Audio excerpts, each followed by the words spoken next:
I quit. What the fuck? It was the rat. Yeah, no, that's dead. Hell yeah, brother. Traumatizing. We're a murder podcast! Mm-hmm. Alright, so we're gonna step away from Deorr Jr. for another minute and talk about another case. This case is 8-year-old Samuel Belk. He went missing from Crater Lake on October 6th of 2006. So this is just a giant lake with like a bunch of mountains around it. It's very beautiful. It would definitely be like the background of your Windows PC. Mm-hmm. Me. So Samuel was visiting Crater Lake with his dad, and they were staying at Diamond Lake Resort. And Samuel had some developmental problems, possibly on the autism scale. So they get about a quarter-mile east of the trail that they wanted to go on, and they had parked. I'm not sure if they were taking photos or what, but Sammy had kind of run up this hill. So imagine a highway street that has that little lookout where you can pull your car over to look over the lake, and then on the opposite side of the street was this big mountain that went up. Samuel had run up that mountain. And Samuel's being an 8-year-old little kid that doesn't really know any better. He sees a cyclist and decides he's going to try and throw a rock at him. Oh. So the cyclist is like, hey kid, don't fucking do that, and kind of puts him back in his place. And so his dad notices what's going on because they're fighting, and the dad's like, Samuel, you need to get back down here. So Samuel, and this is my own thoughts, Samuel believes that he's in trouble. Samuel takes off in the other direction. Ooh, that's not good. Oh. He's never seen again. He is still missing to this day. Damn. And this night that he goes missing, not only does it dip below freezing, it snows 2 feet. Ooh, yeah, So no. they're searching as quickly as they can. 25 people are searching immediately. But on day 2, the park services already call it off. Because they're like, there's no way that he lived in these conditions. Yeah, definitely not. Or if he did, he would have had frostbite. So at this point, we get introduced to, I'm going to say his name wrong and I don't care, Cal Salzer, who was the Secretary of the Interior from 2009 to 2013. Now, this man is important because they ask him, is there a list of people that have gone missing inside national parks? There has to be. Definitely. No such list exists. Are you kidding me? He's lying. I know it. There is no list of people that have been lost in national parks. There is no file of who is missing in those parks. Nothing.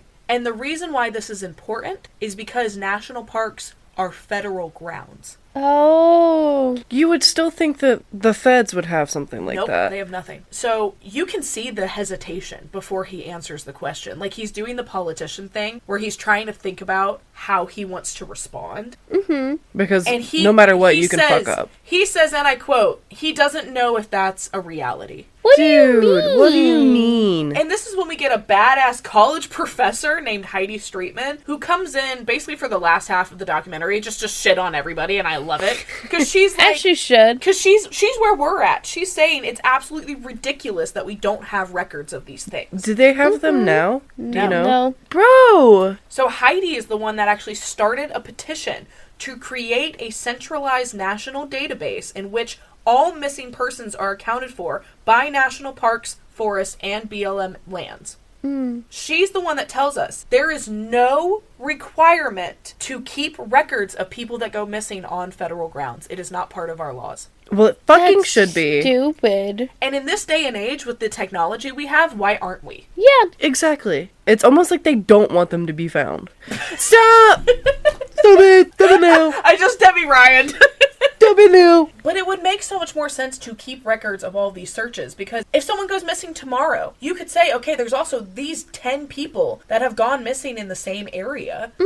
Might as well go ahead and try to find them too. Well, and not even that, but you have records of, okay, we've already covered these areas in this amount of years. So if we covered this area 6 months ago, maybe we should check the area that we haven't checked in 10 years, rather than starting again at the 6 months ago place. Yeah. There's even a man in this documentary who works in missing people, but he works in like the aircrafts of it. So he's the one that flies over looking for people. And he claims that in all separate counties that there's lists of missing people that make his life so much easier, because he's not just looking for the one person who's gone missing. He's looking for every person that's gone missing in this area. Yeah. National parks are the only place in America that doesn't have these lists. That's so dumb. Even Walmart has lists. Exactly. Yeah. So why wouldn't authorities want to come clean with all of the information and give you the most important information, not only to protect yourself, but the other people that are inside these parks. They have no reason. I'm also assuming that Stupid. when they're looking for these people, they're using, like, the heat guns as well. Because even if a person is dead, I would assume that their body temperature would be different from their environment around them, right? Not unless they've died within a certain number of hours. Because once you go into rigor mortis, which is normally around 6 to 8 hours after you die, your body temperature is whatever temperature is around you.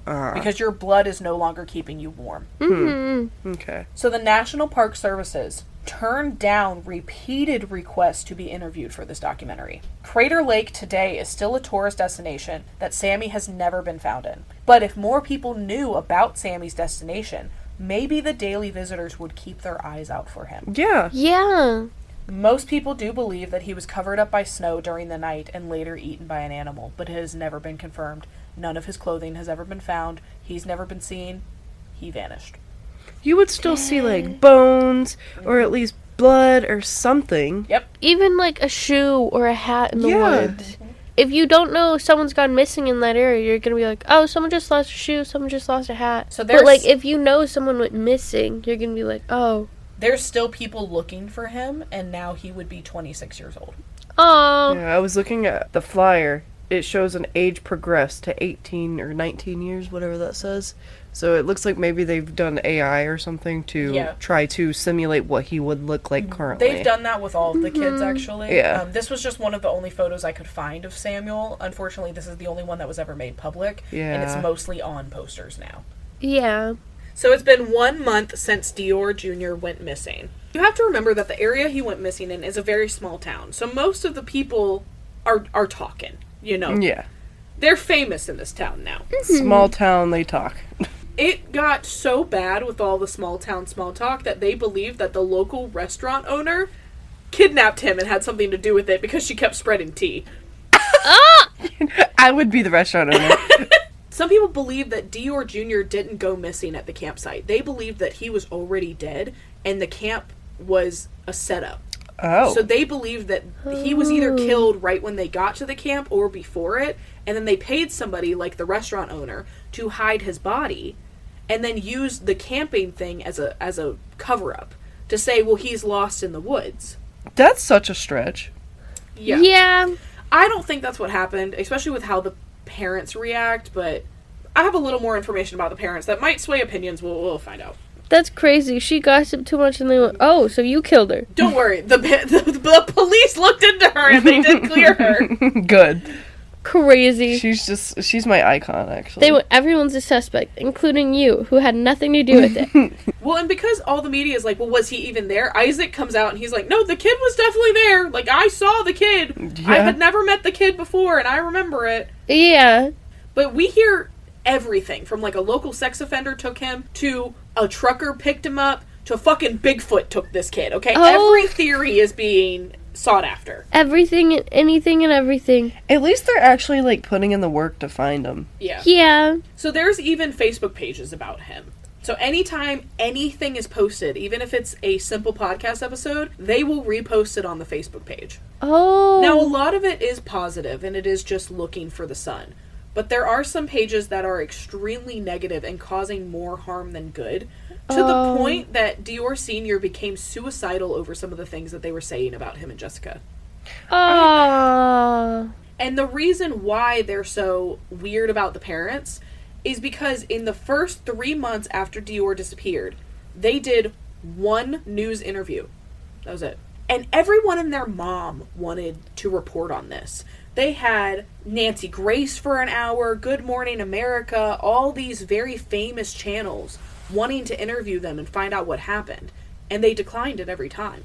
And no one understood. This was one of the main reasons that Frank, the private investigator, said that he was not going to work with them anymore. Because they, quote, weren't giving him anything to work with. Well, they don't know anything. Well, here's the thing. They say that they didn't want any media coverage because they knew that they were going to be blamed, whether or not they were guilty.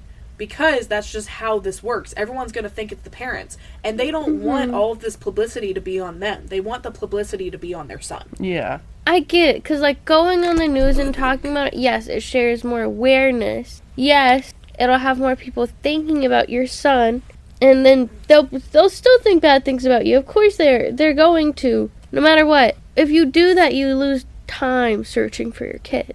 Yeah. Well, and that's the other thing. They do come... They have an interview with the documentary crew at one point, and they do say, all these times that people are asking why we aren't doing anything, we are. We're out there looking for our kid. We're just not publicizing it. Exactly. So everyone thinks they're doing nothing when they're not. Yeah. So remember Kelsey, Jessica's best friend? Mm-hmm. Here's Kelsey and her kids, which they actually do a really smart thing by bringing her kids in. And I don't think it was necessarily on purpose. I think she genuinely just, like, called her kids into the room and, like, pulled them into her lap. Yeah. But it's showing you, like, how tiny Deorr would have been. Because you're seeing this kid that's the same size as him. Yeah. And it's really putting a perspective on things. So while she's doing this interview, they're interrupted. I don't know if it's, like, her mom or if it's someone part of the crew. But they come into the trailer and you can hear them, like, knock on the door and open it. And they say, quote, Jess has been texting. I'm not sure she's happy about what's going on. Oh? Oh. Does she mean, like, the, Interview? interviews and stuff? Yes. Oh. And of course, I will say this, which they say in the documentary, but I think it's well worded. There's no manual of how you're supposed to act when your kid goes missing. Yeah. Yeah. So who knows how you're going to react in these situations? So Kelsey tries to call Jess, and Jess won't pick up. Apparently, Kelsey did check with Jess and Deorr Sr. before she did this interview. Like, she got their consent, you know, it was like, is it okay that I'm talking about your story and your kid? And they said yes. So that's why she's doing this. So they go back to interviewing, and they're like, okay, whatever, she doesn't want to answer the phone, like, I'm still talking. And all of a sudden, you hear tire tracks outside. Oh. In the interview? Yes. Someone has just whipped it down the driveway. And Kelsey looks at the camera, and she's like, I bet that's them. She opens the door, and Deorr Sr. is standing outside. Are they mad? Deorr isn't. Jessica is. So Jessica's not there. So immediately Kelsey comes out and she goes, what the fuck is going on? Like, you can hear this. They're still filming the couch, but you can hear this interaction outside. Yeah. Because Kelsey is still wearing a microphone. So Deorr says, I don't know what the fuck she's doing. She's having a fucking conundrum and everything was fine today. And Kelsey's like, dude, I called. I made sure this was okay with you. Like, I don't understand why this is happening. Yeah. And he's the one telling Kelsey, like, you did nothing wrong. You asked us. It's okay. I bet she got permission from him. She didn't want her to do it. Well, then Deorr comes in. This is the only interview you have ever seen of Deorr without Jessica.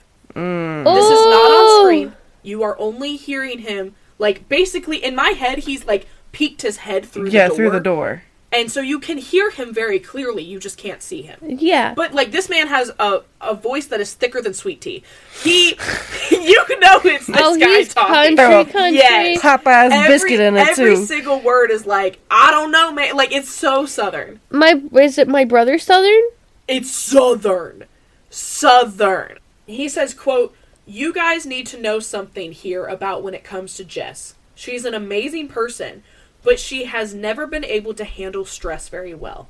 Mm-hmm. That's my job. That's my half of the relationship. Pause. Fuck no. That should not be your job. She needs to be an adult. Yeah. That's not a job that gets assigned in a relationship. No. Yeah, you shouldn't have jobs in a relationship. It's not a chore. Yeah. Back to what he was saying. She's fine, but then she's not. A lot of this is that Jess is very impressionable. So what she's fine with right now, all she has to do is talk to her mom, and her mom can talk her into doing anything. Ew, and that's if her gross. mom is ... I don't trust her mother. Yeah. Yeah, I don't blame trust him her one mother bit. either. He also says, I don't trust that Bob and Isaac didn't have something to do with this, and I don't trust that her mother Trina is not trying to, and he pauses before saying, hide that as well. This is the only interview he has done without Jessica. Oh. And he says, before he leaves, you guys did nothing wrong. None of you guys did. I will fix this. Is she talking to Kelsey and the interviewers? Yes. Mm-hmm. You guys need to know something here about when it comes to Jess. She's an amazing person, but she's never been able to handle stress very well. That's my job. That's my half of the relationship. She's fine, but she's not. And a lot of it is Jessica's very impressionable. Yeah. So what she's fine with right now, all she gotta do is talk to her mom, and her mom can talk her into doing anything. And if her mom is, I don't trust her mother. I don't trust that Bob and Isaac can have something to do with this, and I don't trust that her mother, Trina, is not trying to hide that as well. So you guys did nothing wrong, none of you guys did, and I will fix this. Crazy. Crazy. He's talking so fast, too. He do talk fast. He knew what he wanted to say. Yeah, he said, I need to come fix planning this. She's on my tail right now. Yeah, I got, like, a minute to say this. Yeah. I'm gonna say it. Yeah. Oh, well, and truly, in my head, he's thinking this is the one time that I get to say something without her here. Yeah. This is the one This time is my chance. This is my opinion. This is the one time I can trash talk her mother without her trying to say some shit. Mm-hmm. Yeah. So we're gonna jump away from Deorr once again to talk about another victim. This victim disappeared on April 10th of 1952 in Ritter, Oregon. He was 2 years old. His name is Keith. Little baby Keith. Baby Keith. So we have Edna, who's Keith's mother, on recording since it's 1952. So this is just like a voice recording. Whenever I hear Edna, I always think of Incredibles. Edna Moans. Also, I don't know if y'all heard, I accidentally said Edna Moans. And now I'm just thinking of like a drag queen version. Oh my god. Please someone do that. Please someone out there. Edna Moans. We give you full rights. Yeah, 1000%. You just gotta put me on the guest list, okay? Please, I'll bring you some ones. Yeah. I'll fold them into t-shirts. I've told y'all that, right? I don't think I've ever mentioned it on the podcast before, though. Guys, when I tip drag queens, I fold them into, like, origami art to tip them with. And sometimes I'll fold t-shirts, and when I tip them, I say, I hope this is your size. Yes, did I steal it from Jenna Marbles? Absolutely. Do I still do it every time I go? Absolutely. And they love it! Every time I hand them one, they crack the fuck up in the middle of their set. I love it so much. So back to Edna and Keith. Edna was visiting her parents in Oregon. It was around Easter time. There were still patches of snow on the ground. And this is like a big cattle farm area. Not only were her parents ranchers, but almost everyone around there was too. So you're just think of big pastures with like barbed wire fences. That's pretty much all that's there. Yeah. So Keith was just a happy little 2-year-old. Here's his photo. He looks adorable in his little overalls. Cute. His sideways hat. I know, his little cap. He's so stylish. So he and his brothers had gone to the barn to see the new baby cow that was just born. Oh. And it was around lunchtime. So his mom called them inside, and the 2 older brothers came out, but Keith didn't. So she asked, where's Keith? And they said, oh, he went around, like, the other side of the barn. So they start going around the barn, and he's nowhere to be found. Okay. So they start searching immediately. And remember, Yeah. this is 1952. The word spread so fast that they get 200 people on the farm looking for him. Oh, wow. Dang. And, they're saying, like, search and rescue wasn't a thing at this point. But they knew to get all these people, and they would walk just far enough that you could still hear each other speak, and that's how they looked. So rather than do the arm chain that we have nowadays, this was how they were looking. Like, if you could hear them talk, that's how far you can go. That's honestly kind of smarter. So they searched throughout the night, and Edna didn't really find much, nobody did, until they find his footprints. And they're very far away from the farm. It looks like he might have followed, like, a herd of cattle and just walked with them. Yeah. Because the journey from where the farm is to where his tracks are found is 3 miles. I just cannot 3 believe miles. these tiny little kids can walk that far. No, I know, because they yeah. even say that he was so young, he still had that, like, stiff, clumsy walk. Yeah. Oh. Like, just got out of crawling. So 5 miles away from where the footprints are found, Keith is found. Alive this or is- dead? Alive. Oh my god. Yeah! So this is 8 miles in total, but that's from an aerial view. If you actually hike it, it is closer to 12. Holy shit. Dang. So little Keith was found face down in the snow with his face kind of scratched up. And he was found with his jacket and his hat in his hand, and his overall, everything else was just on his body, but he was just like face down in the ground. Oh, and he was alive? He was alive. Oh my gosh, His I'm so body- glad they found him. He is found 19 hours after he went missing. That's crazy. Is he still alive? Not anymore. He passed away in 2024, but he is actually in this interview as an adult, telling us that from his perspective, he remembers none of it now. Yeah. But even as a kid, they asked him, like, what happened? How did you get here? He said, I don't know. He had no idea what happened. Oh my god. And his parents didn't want to freak him out further, so they weren't like, oh my god, what happened to you? You're here, oh my god. Like, he was already scared. He had been gone for almost 24 hours. So they don't want to traumatize him more, but they're also like, dude, what happened to you? The only explanation he gave, he claims that the scratches on his face were from the cat, which doesn't make any sense. Because the cat was at the farm. He wasn't there. Yeah. So Lestrade is back, and he actually goes back to the exact area that this 2-year-old went missing.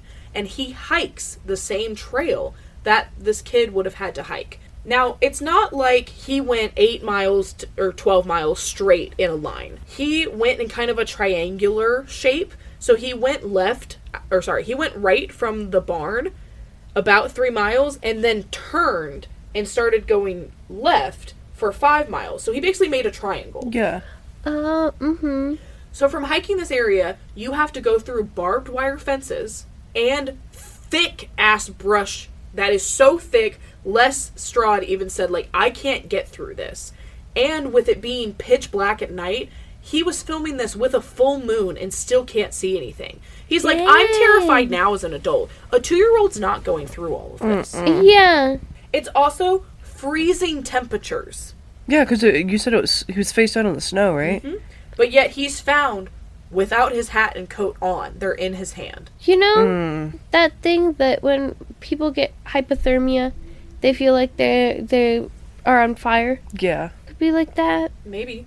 He got so cold he was hot, so he took them off. because he's like running. Yeah. That's fair. Well, and also where he's found is kind of a similar thing to the other cases. This isn't like a brushed area where he's surrounded by plants. It's like the top of this hill where there's an open field and you could see him feet away. Dang. When he was found, his father was actually only 20 feet away, like with another group. Oh. I do have a thought. Whenever, what's his name, Les? Yeah. Les? He clearly didn't walk the same path as he did. He did as much as he could. He did as much as he could, but I'm sure the nature has changed as well. Well, absolutely. But the reason that he did was to mainly see the, like... elevations and stuff. Yeah, you know, if you're walking up and down, if there was a thick brush, if you have to go around it. And that's why they're saying it's probably closer to 12 miles, whereas 8 is the aerial view. Oh, okay. I understand now. So, 65-year-old Keith is now to camera, telling us what happened, what he remembers, showing off his little outfit that he was wearing that day that his mother still saved from that day. Aww. You can see the little tears in his overalls from climbing through a barbed wire fence at 2 years old. Damn. Dang. Poor kid. But yeah, he was fine. He died of old age about 2 years ago. He lived his full life. That's good. At least we had one good one, guys. Yeah. I just kind of wish that he would remember it. Yeah. Yeah. But I'm sure it's like a trauma response. Well, here's the thing about missing kids, which they don't really talk about in this documentary. Most times when kids are found in these very strange circumstances, they have no idea what happened. Yeah. And I don't know if that's a trauma response or fucking Men in Black nebulizer shit. But, like, it's crazy that they never remember. Yeah. And this isn't always a 2-year-old. It can be, like, a 10 to 12-year-old. They recall nothing. I'm assuming it's like a trauma thing. Yeah. Probably. Because a lot of people with DID, dissociative identity disorder, they create different personalities to protect themselves Yeah. from things that have happened. So we're back to Deorr. And this is the official interview where the documentary crew is interviewing Deorr Sr. and Jessica. So they're showing around Deorr's room. They haven't moved the room from the day that he went missing. Aww. So all of his toys are still there. And they are asking them, so when did the FBI get involved? And this is when the parents say, yeah, the FBI actually reached out to the local sheriff and asked, you know, do you want our help with this? And they said, absolutely. Like, we would love help to find him. So they're waiting to hear back about it. And basically this whole interview is what we've already talked about, where they go through their whole account of what happened. It's the same thing we've heard before. They're just traumatized. They missed their kid. They're talking about why they didn't do media. Like, it's just everything that we've already talked about. And the parents do say, though, that the FBI is trying to come up with a theory of what happened, and that they are not afraid of the FBI, and they do want their help. Okay. Deorr Sr. says that their hope at this point is that they come forward and say that this is a kidnapping case or somebody took him, something of that ground, because it gives them some form of hope rather than just he's gone. Yeah. It's better. It gives them closure. I'm sure like, they've had to know training. that he's either alive or dead. Just not that he's just gone forever. They don't have him. Yeah. Yeah, I'm sure they have training too to make it sound like it's the best case scenario. Mm-hmm. instead of automatically just assuming the worst. Yeah. So, like I said, they go through their whole story of events of what happened that day. The only things that are different is that they're a little more detailed than the grandpa and Isaac would have been, which is understandable. You're going to remember everything. So one thing that they do remember, which I caught, they don't make a big deal out of it in the documentary, but I think is suspicious. So remember how I said before they all went fishing, they had gone into town. Mm-hmm. So it was both the parents and little Deorr. They went into town, bought some groceries, used the bathroom, came back. Before they left, Grandpa not only asked them to bring back candy for him, but told them to try and be back before 1. Why? You're on a camping trip. Why do you care? Yeah. That's just something I noticed. Because remember, in order to get out of this campground and go get groceries, it's a 45-minute drive.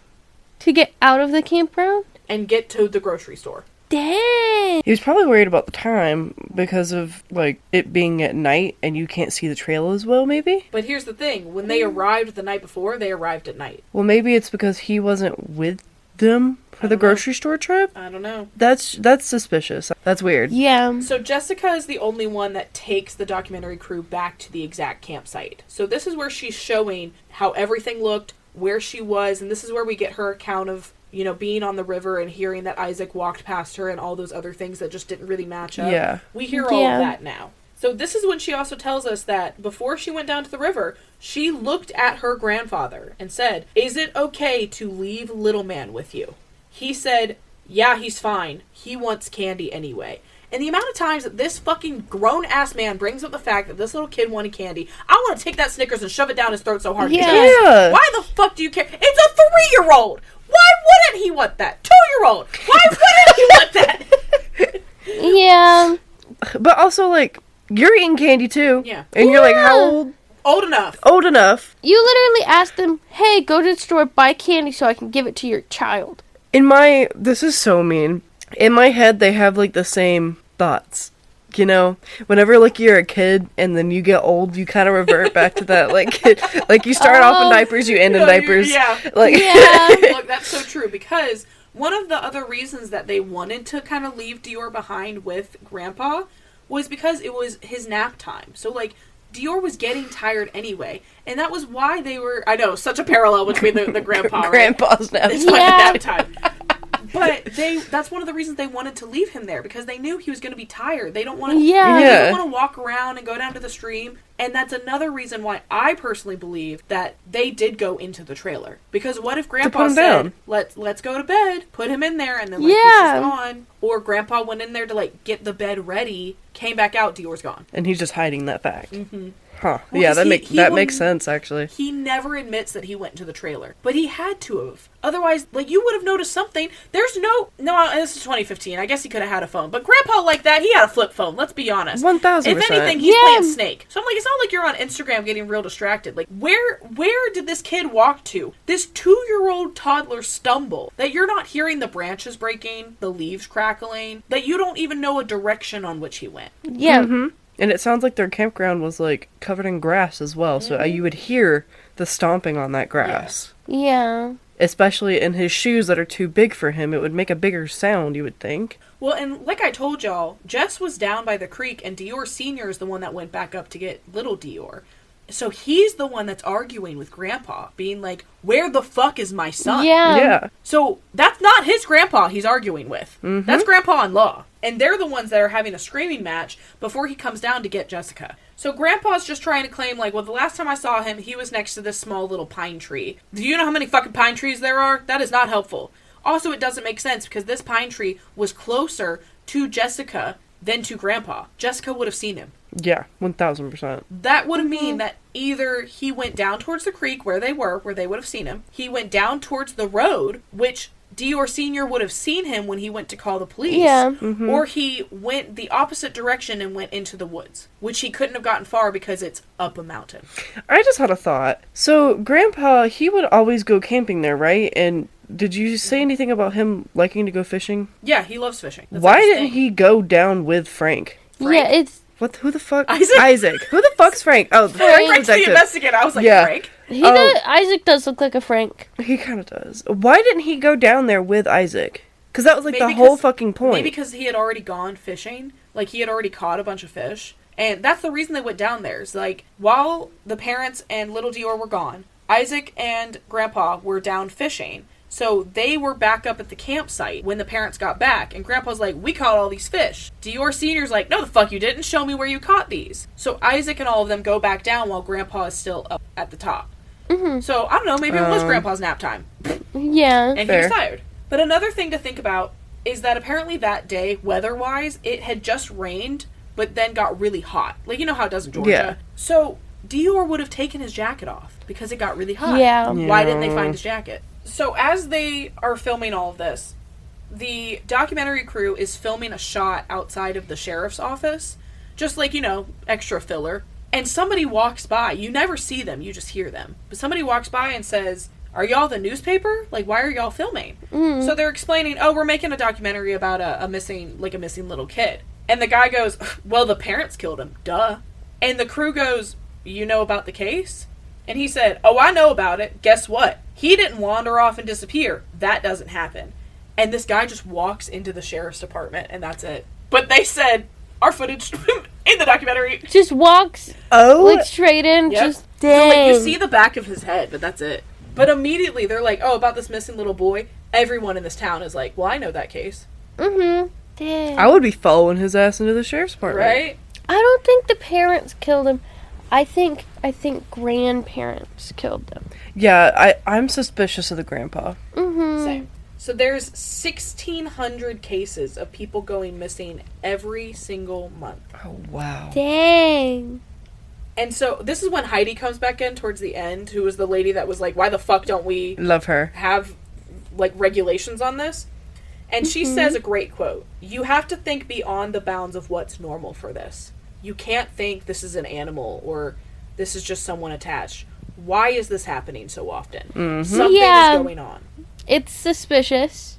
The search and rescue girls that were in the start have been following us throughout with the rescue dogs. Yeah. Mm-hmm. They're back at the end, and they're talking about this story. They don't give a name, but it was this 2-year-old little girl that was missing. And they're out there for days looking for her, and suddenly the search dog starts freaking out and whimpering, and they turn around, and out of the fog, this butt-ass naked 2-year-old just walks up to them.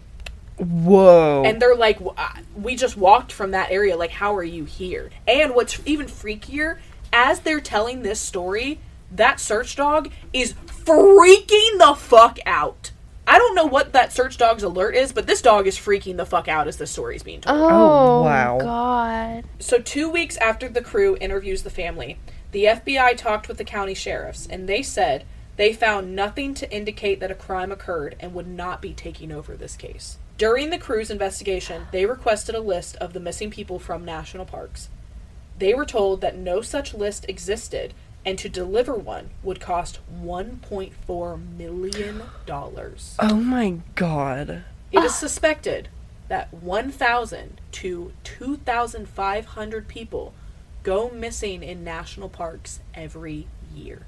Why isn't this a thing? This is so dumb. Because, okay, so this is where we get to my theories, because now the documentary is over. I'm sorry. I think there is something going on in national parks that they do not want us to know about, and that's why they are national parks. Mm-hmm. Yeah. Because what's going on in there that you need so much coverage? Not that I don't love the woods and love nature. Y'all know that I do. Yeah. But why is this the one area that's, like, run by the government? Yeah, but, like, in not every state, but almost every state we have a national park. Why have you decided that there's this one big-ass area that we're not going to put any buildings, any good streets, anything like that, everything has to be walked to, in the middle of this thick-ass forest, when every single day you are pushing for cities to be pushed out farther, more homes and neighborhoods to be built, more businesses, except for this one area that you just so happen to have federal land and laws on, that you can't have missing persons list. Mm-hmm. Y'all are doing some fucky shit in there. Yeah. Some fucky shit is happening in national parks. Like, I get it for, like, ecosystem-wise, like, protection. But then why not do that everywhere? Animals. Why only in national parks? Yeah.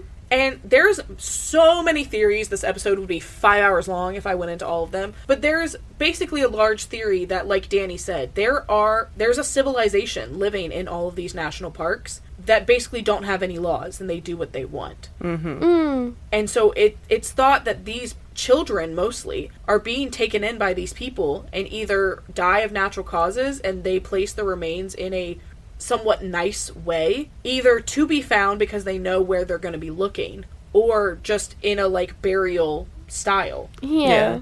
But why is this happening? Yeah. Because these parks are so large. They're huge. They are huge. There is no way people have discovered every single inch of them. No. It's like the ocean. We don't know half of what the ocean looks like. Well, half of their ecosystems. And do you want to know what's crazy? So if you look up the list of like a map of America of where people have gone missing, it almost perfectly matches up with national parks. Yeah. Not only that, the cave systems that go underneath America in national parks Crazy. also line up with it. Yeah. Something's going on in national parks and we're just not talking about it. So that's today's episode, guys. Crazy. I'm like sad, but I'm also mad. Right? You know? Like, there's some stuff going on that nobody's talking about. I love Heidi because she's literally calling everyone out on their shit. Yes, as she should be. She is, like, the only one, probably not the only one to notice it, but the one that is saying something about it. Well, she Yeah. started a petition to be like, why don't we have this database? Because there's clearly other people that believe this. Well, and here's the shit. This documentary was made in 2016, meaning next year is 10 years since it was made. Absolutely nothing has been done to further this research. No. Dang. Little Deorr is still missing. All the other kids we've talked about are still missing. Nothing's being done about any of them. And even in cases like Jared, where his remains were technically found, the father has said, like, I don't believe that's what happened. Yeah, no. Yeah. There's still no confirmation on No. it. Just because they push it so hard doesn't mean that it has to be real. And you could go down so many theories. Either there's a civilization in the woods. If you want to have a fun time with it, then you could say that cryptids are real and that they're living in the woods and doing this to these children. Like, but what the fuck is happening? It's happening. We just don't know what. Yeah. Which is why we need to research it more. If I could code, I would make it. Like, the own little thing. A website where you could just be like, oh, who's gone missing in the state park? And then it's a list of every single person. Yeah. If I could code, I would. But the fact of even if you can, because there are people out there who want There's to, definitely, they like... won't release the names. Yeah. Like, 'Cause there's laws. there's technically no list, so there's no list to take and then make one. So you're just fucked. You're fucked. Unless Yeah. you, like, specifically reach out to these families. Yeah. Even if it's been, like, 10 years old, like a 10-year-old case, I'm sure they're still hurt by it as well. Yeah, and there's definitely, like, times where it's happened, and, like, probably, like, someone went on a hiking trip, went missing. No friends, no family. No record. Yeah. Well, that's what Missing 411 is all about. They have multiple documentaries about several, I mean, probably hundreds of different cases at this point, but it's all surrounding national parks. It's a crazy. That's why I'm here for this series. Please go support this series. Go watch this documentary. Holy shit. I just I just had another thought as well. You said there was, like, 1,600 people that went missing. Was it specifically in national parks? every month. Just Yeah. every month in general? I believe that's in general. It was at the end of the documentary, and they didn't specify if it was in America or in national parks. I was just going to No. ask because how did they get that number if there's no list?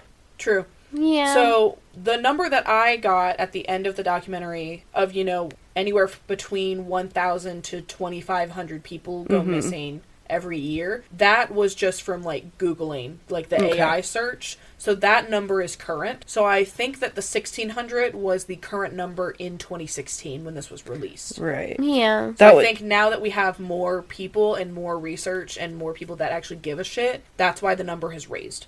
I was just thinking, if that was the fact, then I think that the federal government probably does have a list. They just they won't share it. they won't share it. Oh, I totally believe that. Because of how that politician responded, it was He knew something. Yeah, the delay and the, like, how do I want to word this? It was freaky. That He makes knows me something. that makes me think that he had already thought about that. Yeah. Yeah. Crazy. So I don't trust national parks, guys. So fair. Ooh. You won't find me hiking. Nope. I Fuck that don't- shit. Well, thank you so much for hanging out with us. I know this was a long one, you guys, but we had a lot of shit to talk about. Yeah. So tell us your theories. I'm pretty sure I've gone through all of them at this point, but I want to know what you think happened. Do you think it was the parents? Do you think it was the grandpa? Do you think it was a fucking extraterrestrial? Do you think it was Bigfoot? Let us know. Is Bigfoot technically an extraterrestrial? Extraterrestrial? Leave it the fuck alone. Is he would he be? No, I don't think Bigfoot is an alien based on Bigfoot lore. Okay, but like, would he be more in line with a cryptid? I think he'd be a cryptid. He's more in line with a cryptid. But who's saying that cryptids can't be aliens? Well, it depends Next on the episode. cryptid. Depends on the cryptid. So the thing with Bigfoot is, a lot of people think Bigfoot, someone who hasn't adapted or evolved. Yeah, and they're just living in the... See, the people living in the national parks, it's just a colony of Bigfoots. Exactly. Mm-hmm. They're the ones taking the kids. I believe it. They don't know human ways. You better hide your kids, hide your Bigfoot, because they snatching everybody out here. Hide your wife. Anyway, thanks so much for listening. That was a hard left at the end of this. Yeah. Yeah, Bigfoot's not an alien, I don't believe. Okay, well, let us know your theories. Otherwise, Mothman, maybe. Yeah, we've made this episode long enough. So follow us on all of the things. We have a Discord now. Yay! Come enjoy the Bimbolicious time. Yeah, I'm just sticking with that. Is it cringeworthy? Absolutely. Do I Hell still yeah. love it? Yes, I do. Send us in your requests. You guys, I've actually been covering them, and our list is getting smaller, so we need more of them.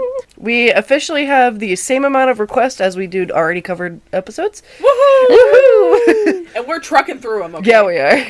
So follow us on Twitter, Instagram, TikTok, all of the things. We appreciate it. Leave us a review. We actually cry over them, I promise.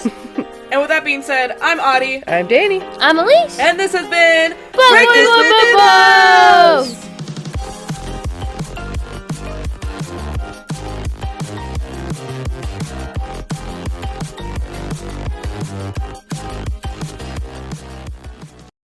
My little tummy hurts. I think that's like the third time at the end of an episode you've said your tummy hurts. Probably. My tummy hurts. You got tummy issues, girl. My tummy just be like, hey, you ate earlier. You shouldn't have. It's called IBS. Don't worry. I Yeah, have it it too. is, actually. Zemieski. Zmieski. Zmievsky. Zmieski. Okay. Zemieski. There's been several times in the woods as a kid. That was not a word. What?